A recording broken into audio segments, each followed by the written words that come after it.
Hey, everybody. Welcome to Military Monday. It's March the 3rd, 2025. My name is Bob Wheeler with ClearedJobs.Net.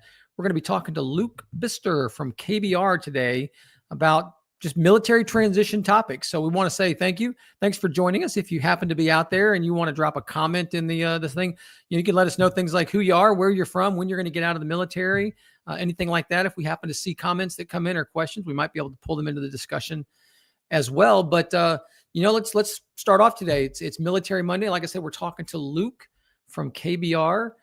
Luke, you want to say hi and kind of give us your story, man? I know you were Air Force guy for 20 years. What's going on? How'd you get from point A to point B? Sure. Yeah. No, thanks, Bob, for having me and let me come on here and talk a little bit about my journey in KBR. Right. So I joined the Air Force, 23 years ago. Right. Started out as a security forces member. I did that for 12 years. So if there's any security forces members on the call, it was a great 12 years. But once the family came and the kids came, I was looking for something different, and I found recruiting. So I got into recruiting for about 9 years. Recruited up in Cleveland, Maine, and in Dayton, Ohio. Actually, that's where I sit right now. I'm currently in Dayton. So I retired out of Wright-Patterson Air Force Base. And as I was starting my transition, I was like, all right, like, what's this whole SkillBridge thing? I started to kind of do my own research, talk with some of my buddies at work, and came across Hiring Our Heroes. That's who I partnered with when I retired. I went through cohort 22-1, and that's actually how KBR found me. And then KBR found me and said, hey, Luke, we're looking for somebody to kind of stand up our SkillBridge military recruiting initiatives. Would you be interested? And I said, absolutely.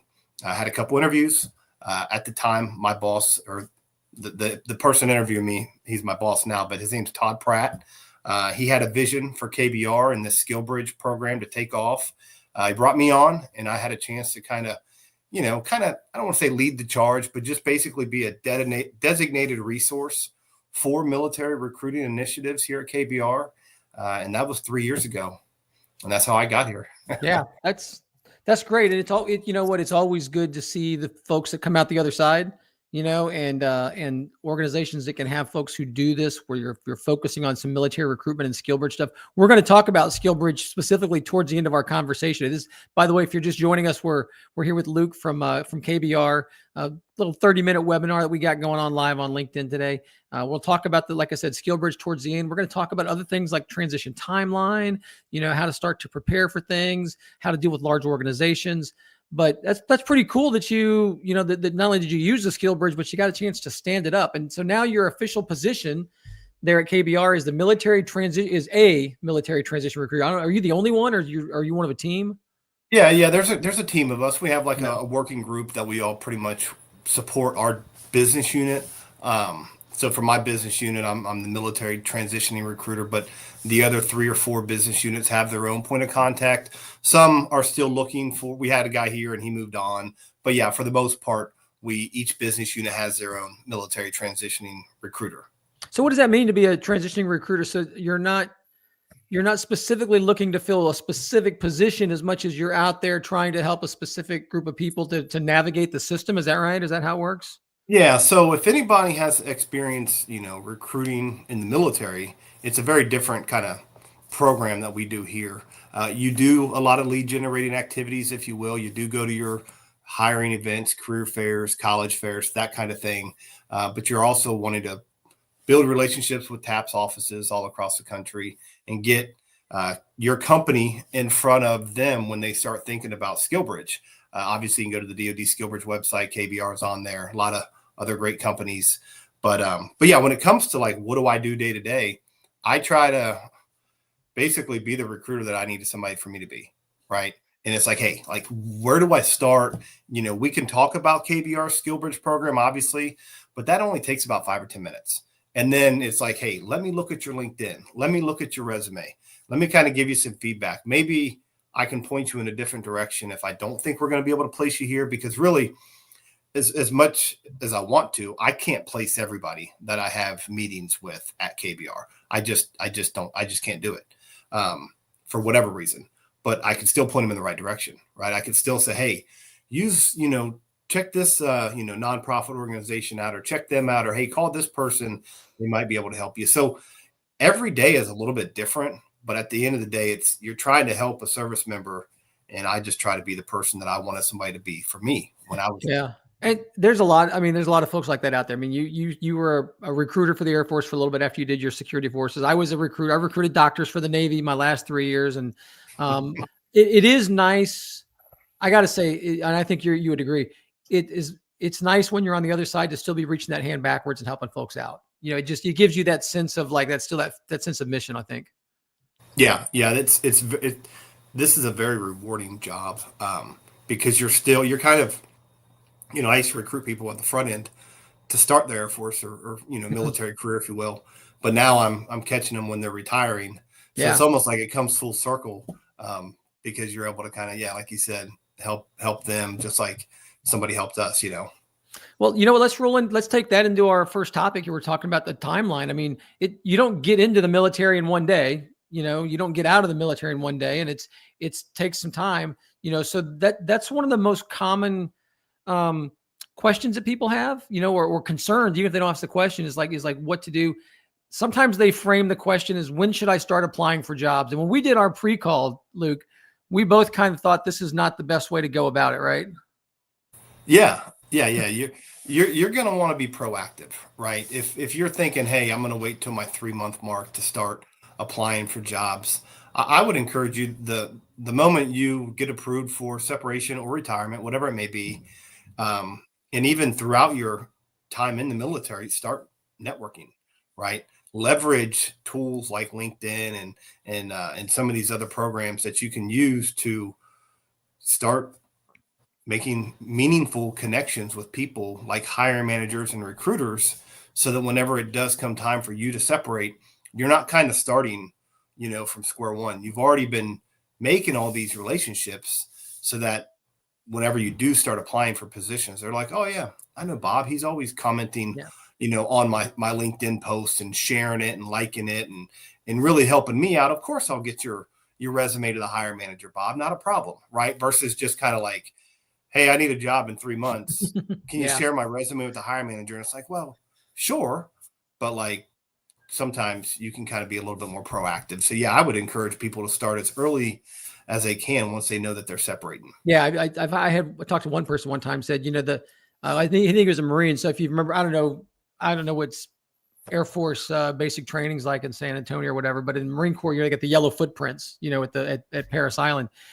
And the day you step on the yellow footprints, that's the day you start preparing to get out. I mean, the day you're in is the day you start preparing, because you never know. I mean, it could be, you could get hurt. You could have a medical separation. You could have a family issue that all of a sudden you're not going to re-enlist or how things are going to go. So you do have to start preparing right away. And like you said, it's much better to be known as a person than just to be looked at as a resume, right? Yeah. A lot of times people reach out and ask, for a favor, which I don't mind it, but I always try to tell people, like, find a way to do a favor for that manager, that hiring manager, that recruiter, so that whenever you do ask for that favor, it's not just kind of like, like a complete stranger sending the resume over. Yeah. That's good stuff. So let's take this shift a little bit. We talked about when you should get out, but you have some unique experience because KBR is a big organization. I mean, Killa, is it, it's, how many business units did you say you guys have got? There's 4 here in the States, and then we have some overseas. And what is a business unit? So that let's get some terminology so that folks that are coming out of the service understand what you mean by a business unit. Yeah. So if you look at KBR like as a whole, and let's just say, with this audience being mostly military, it's the DoD, Department of Defense. And then under the Department of Defense, you have the Space Force, the Marine Corps, the Navy, the Air Force, the Army, that kind of thing, to where really the business units are no different. It's the unit that supports whatever contracts or programs. So for me, I'm on DTS, but we have other ones like Science and Space, RNS, and NNS. So I'm sorry, RNS, Readiness and Sustainability. So there's 4 different, and then we have the overseas stuff. So there's about 30,000 different employees here at KBR. So it's pretty big. A lot of people know us from downrange or maybe working at the chow hall type Yeah, thing. I remember those days. But and we still do that kind of stuff, but we're doing, we do so much more here at KBR. So yeah, so I'm on DTS, that business unit. And I think that's a really great way to put it. Like looking at the DoD, I guess it would be kind of like that person who says to the Air Force recruiter, "Hey, my son wants to join the Army. Can you help him out?" And you're like, "Well, I kind of know the process. I know how to get to MEPS, but it's a whole different thing with the Army versus the Air Force versus the Navy. That's a great way to look at it." Yeah. Yeah, that's how I kind of explain it, because KBR is so big. You're like, and we're buying other companies, we're growing, we continue to grow. So you want to try to keep up with some of the terminology. But really, at the end of the day, we're just a big corporation that's supporting our customers all across. Yeah, and so that can be why, for example, you might you might know somebody who's a recruiter at KBR, and you say, "Hey, I see this opening, or I see this program, or I see this. Can you help me out?" And it might be one of the reasons why they say, "Well, I can't help you out." Hopefully, they can get you to the right person. But I think it can be nice as a veteran to understand that they're not blowing you off, but they literally, it's not in their wheelhouse, right? Yeah, I can expand a little bit on that. So, Yeah, so please. basically, when somebody finds a requisition that they're interested in here at KBR, and and maybe it's not mine, right? It's not on DTS, it's not on our business unit, but it's on Science and Spaces. When I put the requisition number in Workday, it tells me the hire manager and the recruiter that's assigned to that position. So yeah, I might not be able to kind of get it in front of the hire manager, but I can get it right over to the recruiter. And then, the recruiter, whoever it may be for that business unit, can kind of take it from there. Also, we can put them in our CRM. It's, we use a program called Phenom, to where you can put them in there and you can tag people and you can use hashtags to make sure that resume and that candidate is getting to the right person. Yeah. I don't want to go too far because we didn't talk about this at the pre-call, so I don't want to put you on the spot. But you kind of brought it up, the CRM system. Is that what a lot of people view as the ATS black hole that they're always afraid of? And that's what the job seekers are afraid of. It goes in this database that nothing ever happens to it. But it sounds like what you're saying is, no, stuff does happen to it. It is useful. Yeah, you want to be in there. Yeah. So really, what you can do is, because if you say you get in a company, we'll just say KBR's, their database, their CRM. If I'm looking for talent, I'm going to start there. I'm going to go into our database of candidates and use keyword searches, and I'm going to look for talent in our own CRM. So yeah, you want to get there.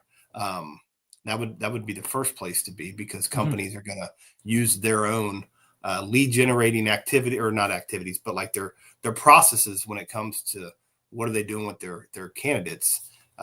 Yeah, you would definitely want to be there. I don't think it's a black hole or anything like that. Yeah. Yeah. I just know it gets a bad rap, and it's great to actually hear somebody who uses it, because I hear it all the time. I talk to recruiters. I live in that space between recruiters and the job seekers.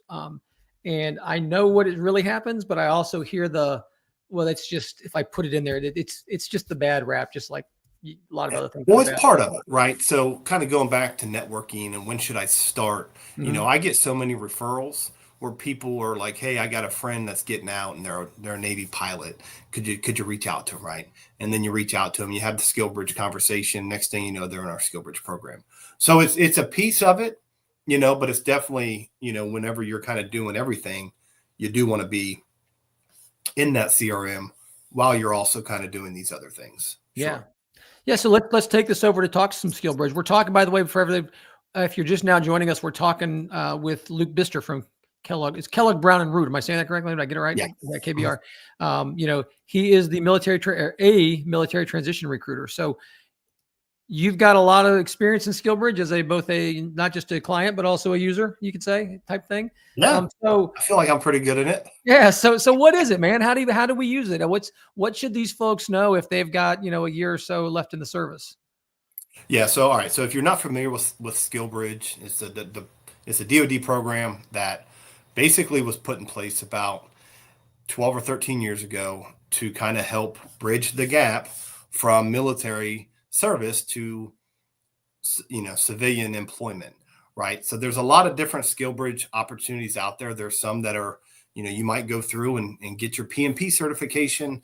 And those are great, right? Maybe you're pivoting and you want to get some cybersecurity certifications and stuff like that, because maybe they fall in line with your degree, but you didn't do that in the military, right? Maybe you were a firefighter or whatever. So there's a lot of different ways. I would just encourage you to go to the DoD SkillBridge website and look at all these opportunities. But for KBR, we use that 180-day window that SkillBridge offers service members as they transition out. And we basically, all 1,800 of our jobs at our careers website, KBR.com, can be a SkillBridge opportunity. Because you got to think about it. If I get so worked up on your timeline, but it's only 30 days, 30 days is going to go by pretty quick. So we're really just talking about direct hire versus SkillBridge, right? But I can still bring you in for those 30 days. But when it comes to the whole SkillBridge, what is it? It's basically an internship that you still get paid by the military to partner with a company. And however you leverage it is really up to you. And for me personally, I try to make sure that the service member can leverage it to the max. And sometimes. Go ahead, Bob. Yeah, I was gonna say a couple of things. So number one, am I hearing you right? In theory, any position can be a SkillBridge opportunity, even if it doesn't say on the website. Because I know sometimes on the site you'll say SkillBridge, and people will search for just SkillBridge opportunities, and they go, "Oh, they've only got 4 SkillBridge opportunities." But you're saying that it could be something else. If you're a good fit, KBR might make it a SkillBridge opportunity for you. Well, like I said, if you're so focused on SkillBridge, right? There needs to be a job at the end after SkillBridge, in my opinion, right? Or at least a chance to get a job. If you fumble, while you're in SkillBridge and you don't do well, that's on you. But at least get in an opportunity that we know that there's a need to keep me around after, right? So yes, and then it's the timeline. When can you start? Yeah. How long can we have you? So I don't get worked up on the timeline, because the day one that you start terminal leave, as if there's no, as long as there's no like conflict of interest and stuff like that. But for the most part, day one as an employee or day one as terminal, I want you day one as an employee. That's what I did. You can kind of double dip, if you will.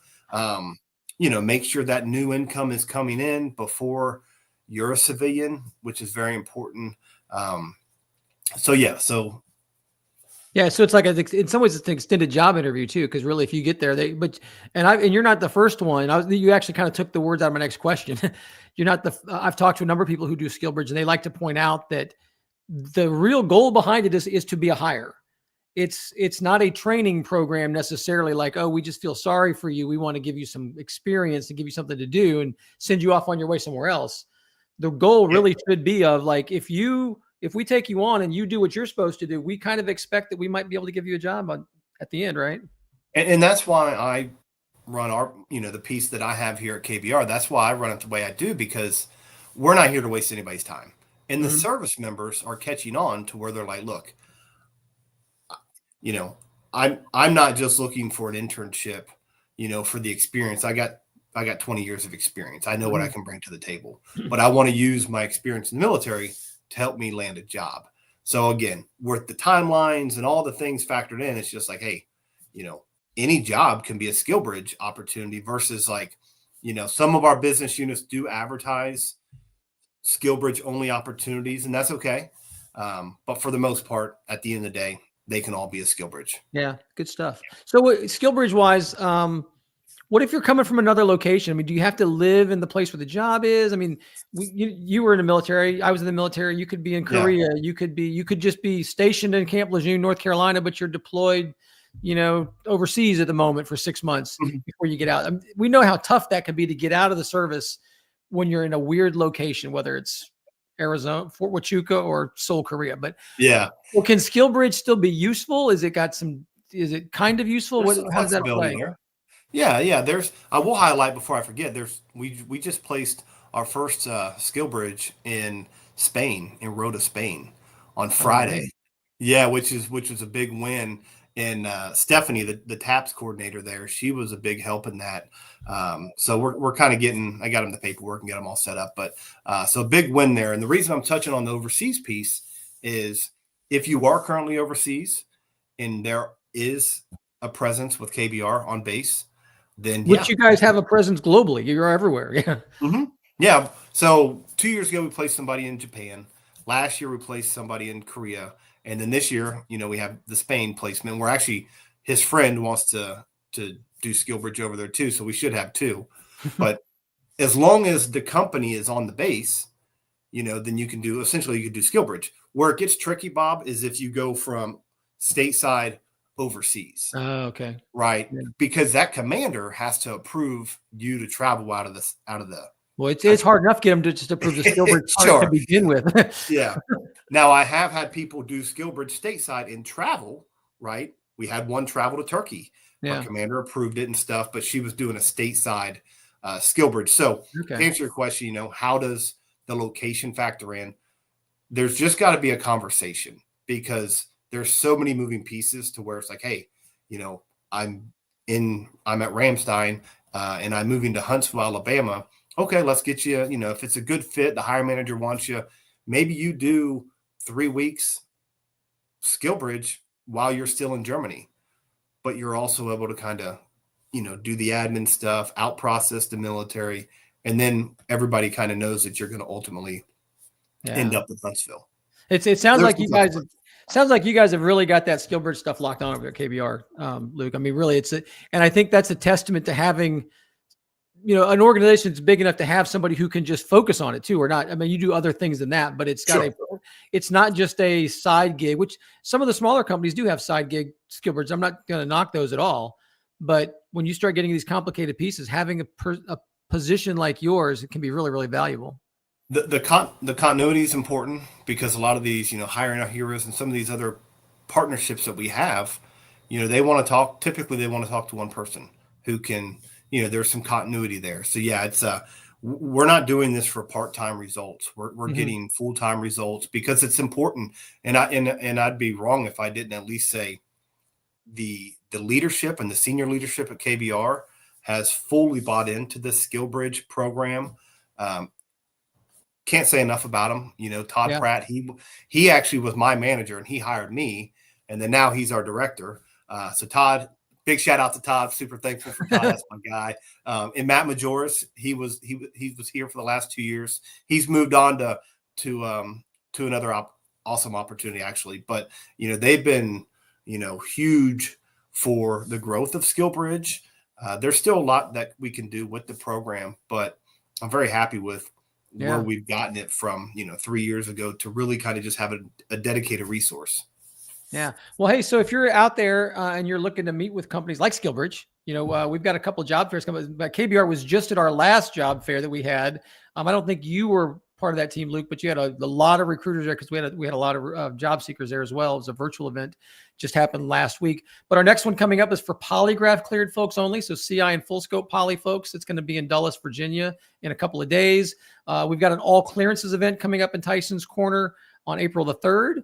And if you want to see the more information about these, or even the ones in the future, the other virtual events coming up, you can just go to ClearedJobs.Net and look up the job fairs tab, and you can see all that stuff, to include the events that KBR comes to.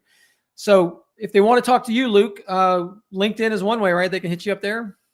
Yeah. Hey, I would have been there, Bob, but I was double booked. I was on another career fair. You guys, I know you were, and you had a good number of recruiters there, and we needed it because there was record numbers of job seekers. I mean, it's a tough time getting out right now. I mean, we're seeing more and more job seekers. It's never the same year to year when you're going to get out. And when you join the military 8 years ago, 10 years ago, 20 years ago, you don't know what the market's going to be like when you get out, but it's certainly an interesting market right now, I think. Yeah. So, all right. So if somebody wants to track me down, obviously I'm pretty involved on LinkedIn. I would offer this, right? Take me up on it. Don't take me up on it. It's totally up to you, but send me a message on LinkedIn, connect with me, send me a message on LinkedIn. I will send you a link that's directly to my calendar, and you can set up a 30-minute meeting with me. We could talk about KBR SkillBridge program, which we can kind of knock out 5 or 10 minutes. And then we still have 20 minutes to talk about whatever you would like me to help with. If it's LinkedIn, I can kind of give you a peek behind the curtains on like a corporate recruiter account through LinkedIn. I can look at your resume. We can talk about anything that would be helpful to you. Yeah. Hey, Luke, you're truly one of the good dudes out there doing good work for everybody out there in the veteran community. I was so happy to get a chance to chat with you today. But we've covered a number of things. Is there anything else that we forgot to hit on before we let you go? No, I just want to say thanks for letting me jump on and have some fun with this. And if there's anything I can do for any of the service members, please reach out. That's what I'm here for. And if we can't find something for you here at KBR, hopefully I can point you in the right direction. Yeah, and same with me. If you're on the LinkedIn thing, you'll see that we were both tagged. Myself, Bob Wheeler, hit me up. Luke Bistor, hit him up, and we're gonna let everybody go now. I hope you guys have a great rest of your Monday. Take care and have a good one. Bye bye.